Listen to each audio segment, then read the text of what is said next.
Здравствуйте, меня зовут Татьяна Сабарайкина, я психолог благотворительного фонда поддержки детей-инвалидов, детей с ограниченными возможностями здоровья «Харысхал Милосердие».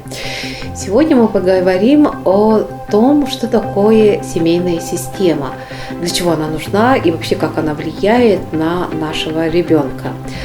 Я сейчас хочу рассказать вам вообще, что понятие, что собой представляет система, и для этого мне нужны будут игрушки, чтобы вы поняли, что это такое.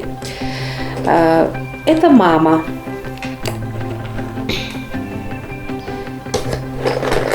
Это папа. Это ребенок. Это часть системы.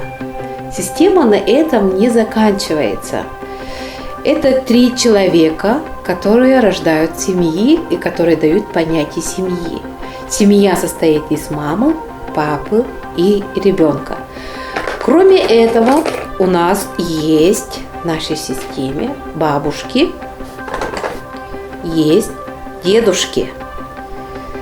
И то же самое есть у нас с этой стороны. Дедушка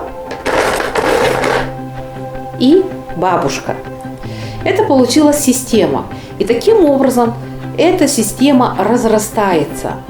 Она не только вот это уже получилась, это тройка, это часть, это, например, 3 человека, да? Это получилось уже огромное количество людей. Что дают нам эти люди? Эти люди, они нам дают отсюда как поток любви. Поток, называемый безусловная любовь. Эти люди, бабушки, дедушки, они любят своего ребенка.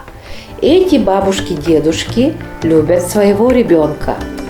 И получив эту любовь безусловную от этой системы, эти 2 человека соединяются, и теперь они готовы дать безусловную любовь этому человеку, который появился в этой системе, своему ребенку. Это нескончаемый поток энергии, которую мы называем любовью. И благодаря этой любви мы чувствуем себя уверенными и успешными в этой жизни. У нас в этой системе происходят разные сбои. И про это мы поговорим на следующей теме, в следующей встрече. А сегодня с вами была я, Татьяна Сабарайкина. До свидания, до следующей встречи.